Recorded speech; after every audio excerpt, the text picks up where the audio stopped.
Bonjour à tous et bienvenue dans cette nouvelle vidéo. J'espère que vous allez tous bien. Dans le cadre de cette nouvelle vidéo, j'ai donc eu à cœur de parler d'un sujet qui peut toucher tout le monde. Donc il s'agit de la manipulation mentale. Alors excusez-moi, je suis un peu enrhumée. Aujourd'hui donc j'ai eu à cœur de faire cette vidéo qui parle donc justement sur la manipulation mentale. C'est vrai que la manipulation mentale est un thème qui peut concerner tout le monde. Je pense que tout le monde a déjà plus ou moins été touché ou du moins concerné par ce thème. Donc je vais essayer d'élargir ce thème aussi bien d'un point de vue psychologique que d'un point de vue spirituel. Alors, j'ai commencé par nous prendre une définition, voilà, de ce qu'on appelle la manipulation mentale. Donc, la définition qui nous est donnée ici de la manipulation mentale, c'est que la manipulation mentale, c'est donc une méthode qui est délibérément mise en œuvre dans le but de contrôler ou d'influencer la pensée, le choix, les actions d'une personne via un rapport de pouvoir. Je vais répéter. Alors, la définition qui nous est donnée de la manipulation mentale ou psychologique, à chaque fois qu'on parle du mental, il faut voir esprit, d'accord? Donc, la manipulation mentale, c'est donc une méthode qui est délibérément mise en œuvre. Quand on parle de délibérément, c'est que la personne le fait de manière consciente et de manière volontaire. Donc, une méthode délibérément mise en œuvre dans le but de contrôler ou d'influencer la pensée, les choix, les actions d'une personne via un rapport de pouvoir. Donc, c'est la définition qui nous est donnée donc de la manipulation mentale. Et lorsque j'ai souligné trois mots importants ici, j'ai souligné le mot influence, contrôle et pouvoir. Parce que quand on parle de manipulation mentale, c'est vraiment une relation qui est triangulaire quand on prend ces mots, donc influence, contrôle et pouvoir. Parce qu'il y a un champ lexical de la domination. Lorsqu'on parle de manipulation, en fait, il faut voir aussi la domination qui est là derrière. Donc, j'ai pris les synonymes du mot, justement, manipulation. Dans les synonymes du mot manipulation, on a le mot donc contrôle, le mot influence, le mot domination. On a le mot magouille, le mot intoxication et le mot manœuvre. Donc, on voit à peu près où est-ce qu'on veut aller lorsqu'on parle de manipulation mentale. Donc, j'ai cherché la définition du mot contrôler. Donc, je pense que tout le monde sait ce que ça veut dire contrôler. Mais la définition en elle-même, en fait, va mieux expliquer le thème, la thématique même de cette vidéo. Donc, le mot contrôler signifie examiner quelque chose pour en vérifier la régularité, l'exactitude, la validité, la qualité et le bon fonctionnement. Donc, si on repart maintenant sur le thème de la manipulation mentale et qu'on voit le mot contrôle, comme on a dit que le mot contrôle faisait partie des synonymes du mot manipulation, on voit que lorsqu'on parle de manipulation mentale, donc la personne va vous examiner. C'est une personne, en fait, une personne qui manipule, c'est une personne qui va vous examiner, mais minutieusement. Donc, c'est-à-dire dans les moindres détails. Elle va vous examiner, elle va vérifier, en fait, vos faits et gestes. Elle va chercher la régularité de tout ce que vous faites, tout en cherchant l'exactitude, des faits, des gestes. Est-ce que vous allez dans son sens ou pas? Donc, elle va vérifier donc la validité et la qualité de ce à quoi en fait elle vous attend. Donc, on voit justement que derrière la manipulation mentale, on a cet esprit de contrôle. L'esprit de contrôle, l'esprit d'influence, l'esprit de pouvoir. La personne veut vous dominer lorsqu'on parle de manipulation mentale. Donc, on a une idée en fait qui fait ressortir l'oppression. Quand une personne est manipulée, il y a une espèce d'oppression. Elle subit des oppressions. Elle subit des oppressions, elle subit aussi justement une pression et elle manque de liberté. Elle va manquer de liberté parce qu'elle va aller plutôt dans le sens de son manipulateur, mais de manière très subtile. Je nous ai pris ensuite les synonymes du mot contrôle. Donc, lorsqu'on parle du mot contrôle, dans ces synonymes, on voit le mot maîtriser, le mot dominer, le mot dompter, le mot examiner, le mot surveiller, le mot vérifier. Le mot dompter m'a particulièrement... ça a attiré mon attention. Pourquoi? Parce que lorsqu'on parle du mot dompter, on voit plutôt un espèce de conditionnement. On dompte, entre guillemets, généralement on va dire des animaux. Donc, une personne qui va être manipulatrice, donc une personne manipulatrice va vouloir dompter en fait les personnes, là où les personnes qui sont entre guillemets ses proies. Donc, il y a une espèce de conditionnement qui est mis en place. Donc, elle va vouloir surveiller, contrôler, examiner, vérifier, surveiller la personne en fait qui est entre guillemets sa proie. Mais souvent, c'est fait de manière très subtile. C'est vrai qu'il y a des manipulations qui vont être très dures, enfin très difficiles, et là, ça sera vraiment très frontal. Mais il y aura des manipulations qui se font de manière souterraine, mais ça sera vraiment très subtil. On va aller maintenant dans le livre de Proverbes 5, dans le verset 1 à 2, pour essayer d'illustrer cette pensée. Alors, le livre de Proverbes 5, verset 1 à 2 nous dit « Mon fils, sois attentif à ma sagesse, tends l'oreille vers mon intelligence, afin que tu conserves la réflexion et que tes lèvres gardent la connaissance. » Donc, je répète. Mon fils, sois attentif à ma sagesse, tends l'oreille vers mon intelligence, afin que tu conserves la réflexion et que tes lèvres gardent la connaissance. Ce passage est vraiment très significatif. Pourquoi? Parce que ici on nous dit de garder la sagesse afin de conserver la réflexion. Or qu'une personne qui est manipulée, c'est une personne généralement dont on a éteint la réflexion. Quand tu deviens manipulé, tu deviens en fait quelqu'un tu es conditionné. Tu vas dans le sens, entre guillemets, de ton bourreau, donc de la personne qui te manipule. Tu perds généralement ton moi, tu perds ta personnalité, tu perds ta personne, tu perds même ta réflexion. Et donc, le verset 1 à 2 de Proverbes 5 nous dit justement qu'en gardant la sagesse qui est ici l'image de Christ, l'image de la lumière en fait, de Christ qui peut éclairer justement ta connaissance, ta conscience et ta pensée. En étant fixé sur Christ, donc la sagesse, quand tu tends l'oreille vers l'intelligence, donc vers la voix du Seigneur, afin que tu conserves la réflexion et que tes lèvres gardent la connaissance. Parce qu'une personne justement dont on a éteint la réflexion ne peut plus en fait tout ce qu'elle va dire, entre guillemets, ne sera plus sensé. Tu ne seras plus une personne sensée parce que justement ta réflexion a été éteinte. Donc là, c'était le premier passage qu'on a pris pour illustrer, on va dire, la thématique de cette manipulation. Maintenant, je me suis posé plusieurs questions. La première question que je me suis posée ici, c'était qui peut être victime en fait d'un manipulateur ou d'une manipulatrice? Donc je parle de la personne manipulatrice parce que voilà, ça peut être un homme, ça peut être une femme. Alors, les premières personnes, en fait, tout le monde peut être concerné, d'accord? La manipulation peut toucher tout le monde. Mais généralement, ça va particulièrement toucher les personnes qui sont émotionnellement fragiles. Quand je parle des personnes émotionnellement fragiles, je parle des personnes qui ne sont pas guéries de leurs blessures intérieures. Donc, des personnes qui ont, au cours de leur vécu, de leur enfance, de leur adolescence, de leur âge adulte, bref, qui n'ont pas eu encore à guérir en fait des blessures intérieures qu'elles ont.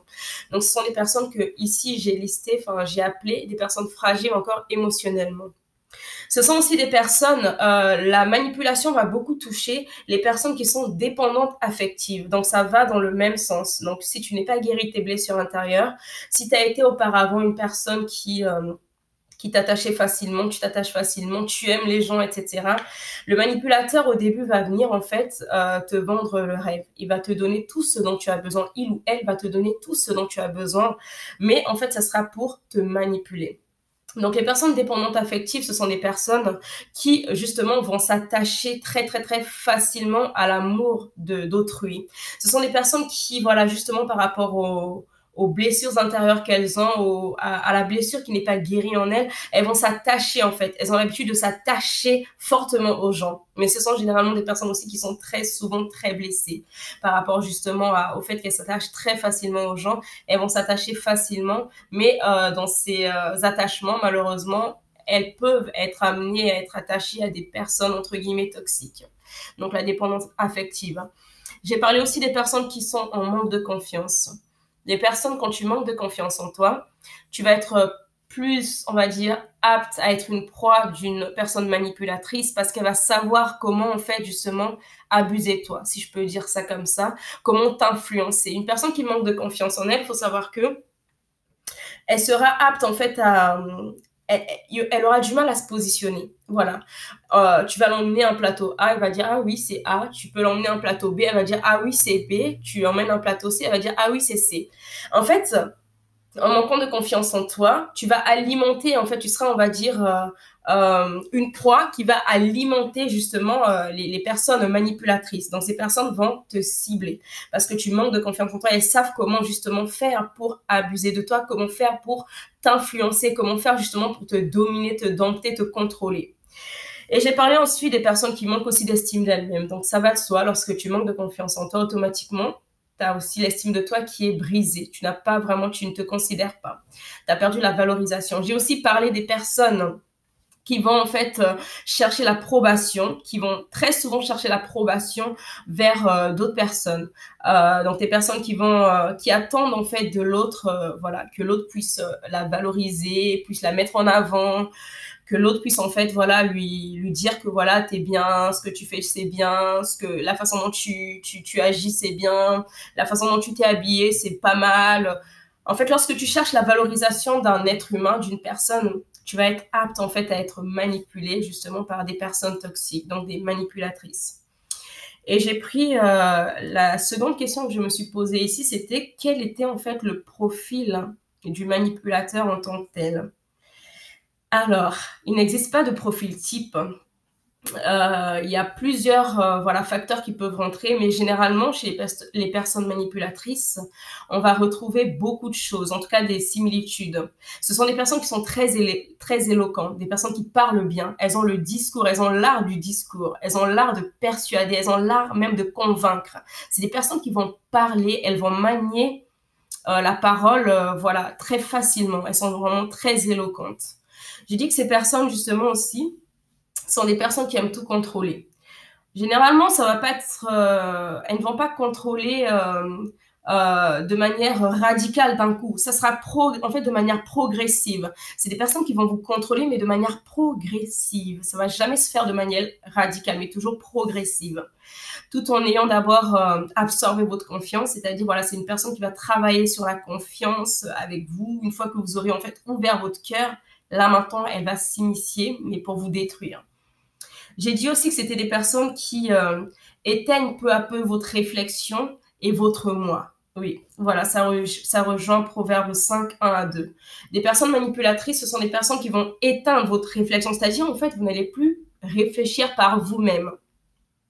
Vous n'allez plus en fait non seulement ne plus réfléchir par vous-même, donc qui dit ne plus réfléchir par vous-même, elles vont vous emmener à prendre des décisions que vous pensez être les vôtres, mais qui ne sont pas forcément les vôtres, parce que derrière, il y a eu toute une série de manipulations qui a été faite justement pour vous amener à prendre des décisions qui sont en fait les leurs, mais pas les vôtres.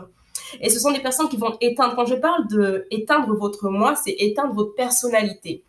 C'est-à-dire que si vous étiez autrefois une personne joyeuse, voilà, non, une personne joyeuse qui aime bien voilà les choses discrètes, des choses réservées.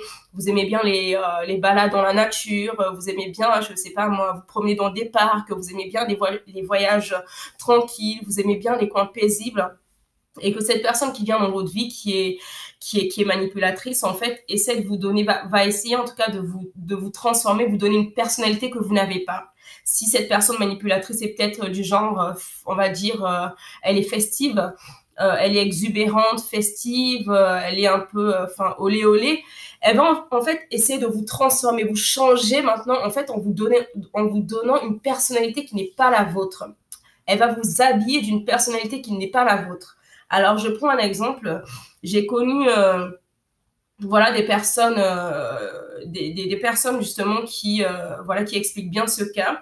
Il y avait une jeune fille voilà, une jeune femme, une jeune fille si on veut, d'une vingtaine d'années, qui est de nature plutôt calme, plutôt paisible, plutôt tranquille, une fille qui aime les choses, enfin la lecture, la littérature, les balades, etc., qui aime vraiment, enfin qui aime les choses plutôt paisibles. Et lorsqu'elle a fait la connaissance d'une autre fille, aussi de la même tranche d'âge, plutôt exubérante, qui voilà aime plutôt les sorties en boîte de nuit, qui aime plutôt voilà, on va dire le monde en tant que tel. Lorsqu'elle a fait la connaissance de cette jeune fille, Cette fille qui était de nature plutôt calme, plutôt réservée, plutôt, enfin, elle aimait bien tout ce qui était plutôt paisible, maison, elle était très casanière. Elle a commencé justement, elle a adopté le comportement de l'autre fille parce que cette fille avait une influence sur elle, mais en fait, elle influençait de manière très subtile. Je ne vais pas rentrer dans les détails parce que voilà, c'est un fait, c'est un vécu. Ce sont des gens que j'ai connus. Donc cette fille a commencé à manipuler l'autre à sa guise, mais en lui faisant croire qu'elle était libre de faire ce qu'elle pouvait, mais en fait non, en réalité elle n'était pas libre. Elle lui imposait ça, mais de manière implicite. Alors qu'est-ce que j'ai dit d'autre? C'est une personne qui va aussi user du chantage affectif pour arriver à ses fins. Voilà, une personne qui vous manipule. Je ne sais pas si c'est une personne qui connaît vos faiblesses, qui connaît peut-être vos défauts, qui connaît peut-être, je ne sais pas, les secrets les plus profonds de votre vie. Pour essayer de vous faire être une personne que vous n'êtes pas. Donc, lorsqu'elle va essayer de vous manipuler, elle va essayer de jouer sur ce chantage affectif. Elle va mettre en avant peut-être les secrets que vous lui avez confiés, des choses très secrètes, des choses très intimes qui feront que, en fait, vous avez l'impression que vous n'avez pas d'autre choix que d'aller dans son sens à elle. Donc, à elle, en tant que personne manipulatrice. Et j'ai dit aussi qu'une personne manipulatrice, ne vous laissez pas votre libre arbitre. En fait, elle ne vous laisse pas libre de vos choix et de vos décisions. Oui, il faut savoir que la personne manipulatrice ne vous laisse jamais libre de vos choix ni de vos décisions. Même si elle vous fait croire que vous êtes libre de vos choix et de vos décisions, mais en fait, il y a un conditionnement qui est fait. Le conditionnement qui est fait, ça sera en fait un conditionnement qui sera très souterrain. La personne va vous faire miroiter ce que vous voulez voir, mais tout en fait en contrôlant en contrôlant qui vous êtes, en essayant de vous faire arriver justement au point où elle veut que vous soyez. Il y a un conditionnement qui est fait, mais la personne qui est victime de cette manipulation n'est pas toujours en fait consciente de ce conditionnement qui est fait. Donc j'ai dit voilà que donc le propre du manipulateur, c'est justement d'user de la séduction pour vous avoir à sa guise et en allant en fait quelquefois dans votre sens pour mieux vous dominer. Là, on n'a pas trop de temps, mais dans cette histoire, on verra que la manipulation en fait peut toucher tout le monde, mais particulièrement, comme je l'ai dit encore, des personnes qui ont des blessures qui ne sont pas encore réglées, qui ne sont pas encore guéries. Donc des personnes qui attendent beaucoup en fait, qui doutent beaucoup, qui sont beaucoup inquiètes dans le sens où elles ont besoin d'une revalorisation d'elles-mêmes parce qu'elles manquent de confiance et elles manquent d'assurance en elles-mêmes. Ce sont des personnes qui ont envie justement d'être aimées. Voilà, elles vont être sujettes en fait à être des proies justement de ces personnes manipulatrices, des personnes qui ont un vide intérieur, des personnes qui ont envie d'être justement aimées, des personnes qui ont ces blessures qui ne sont pas encore pensées, des personnes qui ont envie justement d'avoir des gens sur qui compter en fait au final. Et le manipulateur va justement prendre toutes ces informations à sa guise. Il va prendre ces informations en fait pour vous manipuler à sa guise. Donc on va finir par un passage dans Jean 10, 10. Mais avant de finir sur ce passage, j'aimerais simplement vous dire que là on n'a pas eu le temps de le faire. Les conséquences justement de la manipulation sont multiples. Une personne qui vient vous manipuler, une personne qui vous manipule, la finalité de la manipulation, ça peut être une dépression. Donc une personne qui a été manipulée peut finir dans la dépression. Donc non seulement il y aura l'estime de soi qui va être encore plus cassée, le manque de confiance en fait, voilà, il y aura un manque de confiance qui va naître. Donc il y aura, la personne ne va plus faire confiance aussi aux autres, ni même à son entourage. Malheureusement, lorsque des bonnes personnes viendront en fait vers cette personne qui a été manipulée, elle n'aura plus tendance à avoir le discernement. Elle ne saura plus en fait avoir le discernement pour savoir qui est bonne, enfin qui est une bonne personne, qui n'est pas une bonne personne. On va lire aussi Proverbe 7, pardon, j'ai oublié de le dire. On va lire Proverbe 7, versets 4 à 5 et versets 21 à 27. Donc Proverbe 7, versets 4 à 5 nous dit: dis à la sagesse, tu es ma sœur, appelle l'intelligence ton amie, pour qu'elle te préserve de la femme étrangère, de l'inconnu au discours flatteur. En fait, ici, on voit justement que la personne manipulatrice va venir avec des discours moelleux, des discours flatteurs. La personne manipulatrice va vous faire entendre ce que vous avez envie d'entendre. La personne manipulatrice ne sera jamais le démon avec des yeux rouges, je sais pas, des cornes et une grande queue. Non. Elle peut être une personne qui est d'apparence sympathique. Elle peut être une personne qui est d'apparence sympathique. C'est-à-dire que vous pourrez en fait rencontrer une personne qui, de prime abord, en fait, vous semble très sympathique, très souriante, une personne qui est peut-être même aimable, mais dans la manipulation, voilà, quand on voit manipulation, on voit le mot ruse. Voilà, donc on voit le mot séduction, ruse. Quand elle vient, c'est qu'il y a un mandat derrière. Elle sait ce qu'elle veut faire. Donc ici, Proverbe 7, 4 à 5 nous dit, « Dis à la sagesse, encore la sagesse, c'est l'image de Christ, tu es ma sœur, et appelle l'intelligence ton amie pour qu'elle te préserve de la femme étrangère, de l'inconnu au discours flatteur. » Le manipulateur, ça sera celui qui n'a pas la même ligne de conduite que toi. C'est une personne, en fait, qui est étrangère à tes principes. C'est une personne qui est étrangère à tes valeurs. C'est une personne qui est étrangère à ton moi. C'est une personne qui est étrangère à ta réflexion. Voilà pourquoi ça nous dit, la sagesse va te préserver de l'inconnu au discours flatteur. Ensuite, on va lire le verset 21 à 27. Donc là, ça c'est la femme, on nous parle de cette femme inconnue. Elle a attiré à force de persuasion. Elle a séduit par la flatterie de ses lèvres. Il s'est tout à coup mis à la suivre, pareil à un bœuf qui va à la boucherie, au fou qu'on attache pour le corriger, jusqu'à ce qu'une flèche lui transperce le foie. Il était pareil à l'oiseau qui se précipite dans un piège sans savoir que c'est au prix de sa vie. Et maintenant, mes fils, écoutez-moi et soyez attentifs aux paroles de ma bouche. Que ton cœur ne se tourne pas vers les voies d'une telle femme. Ne t'égare pas dans ses sentiers. En effet, elle a fait beaucoup de victimes. Ils sont nombreux tous ceux qu'elle a détruits. Sa maison, c'est le chemin du séjour des morts qui descend vers la chambre des morts. Ici, on nous montre justement que cette femme au discours flatteur, qui est donc l'image de la manipulation, de la séduction, de la ruse, c'est donc cette personne qui va vous conduire à la mort. C'est une personne qui va vous tuer à petit feu. Parce que dans la manipulation, il y a le côté, c'est quelque chose de très toxique. Et comme je vous ai dit, les fins de la manipulation, certaines personnes vont finir en dépression, certaines personnes vont finir, il y a beaucoup de choses. Manque de confiance, méfiance extrême, bref, il y a beaucoup de choses qui naissent justement de la manipulation, malheureusement. Ensuite, je nous ai parlé de Apocalypse, verset 13, enfin chapitre 13, verset 16.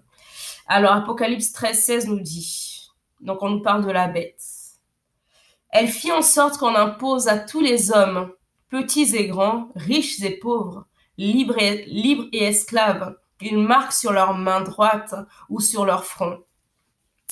Ici, dans le chapitre 13 d'Apocalypse, verset 16, ça nous dit que la bête va faire en sorte qu'on va imposer aux êtres humains une marque sur la main qui manifeste justement le pouvoir, l'achat, l'échange, le pouvoir prophétiquement parlant, et le front qui manifeste justement l'idée de la pensée, la rationalisation, l'intellectualisation, donc c'est-à-dire que la bête va faire en sorte que on va mettre sur les êtres humains une marque qui fera que tu ne penseras plus par toi-même. En fait, tu seras contrôlé, tu seras manipulé, tu seras influencé. On va laisser le côté prophétique d'Apocalypse pour parler maintenant de la manipulation mentale. Ici, justement, une personne qui est manipulatrice vient te mettre une marque sur le front parce que tu ne réfléchis plus par toi-même. Tu réfléchis en fonction de ce que cette personne veut que tu puisses réfléchir. Cette personne t'a conditionné, cette personne t'a emmené en fait dans un chemin pour que tu puisses réfléchir à la manière dont elle veut que tu puisses réfléchir. Donc, voilà, je vais terminer par Jean chapitre 10, verset 10. Comme je vous l'ai dit encore pour terminer, c'est que les conséquences de la manipulation sont multiples. Certaines personnes vont finir en dépression. D'autres vont être complètement méfiantes des personnes. D'autres vont être complètement fermées. D'autres ne verront plus jamais, auront vraiment du mal à refaire confiance. Malheureusement, en fait, lorsque tu es victime de la manipulation, tu vas voir tout le monde comme étant en fait une personne qui veut profiter de toi. Malheureusement, dans cette réflexion, il y a des gens qui peuvent être là en fait pour toi. Tu auras tendance peut-être à repousser les bonnes personnes, mais à t'attacher aussi aux mauvaises personnes. Lorsqu'on a été manipulé, on aura en fait notre discernement qui va être altéré, notre discernement qui va être en fait coupé, qui va être détruit. On n'aura plus le sens du discernement. On aura tendance à appeler le mal bien et le bien le mal, malheureusement. Et les personnes qui sont là pour nous aider, on aura même tendance à les mettre de côté, pensant qu'elles veulent abuser de nous, pardon. Et les personnes qui sont réellement là pour abuser de nous, on aura tendance à croire justement qu'elles sont là pour nous aider. Parce que comme on l'a encore vu, c'est que dans la manipulation, la personne use des flatteries, des mots que tu veux entendre, des choses que tu veux entendre. La personne va user de ça parce qu'elle sait que c'est par là qu'elle va t'avoir. Donc, faisons vraiment attention. Je vais finir par Jean, chapitre 10, verset 10, qui nous dit « Le voleur ne vient que pour égorger, le voleur ne vient que pour voler, égorger et détruire.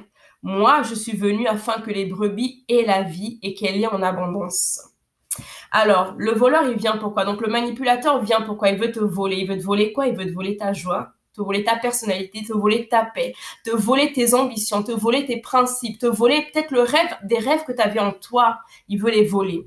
Et on te dit encore qu'il veut égorger. Donc, il veut mettre à fin. Il veut les détruire. Il veut détruire ta personnalité. Il veut détruire les rêves que tu as. Et il veut surtout, voilà, égorger et détruire. Donc, il veut t'assassiner. Te dire, il ne veut plus que tu existes.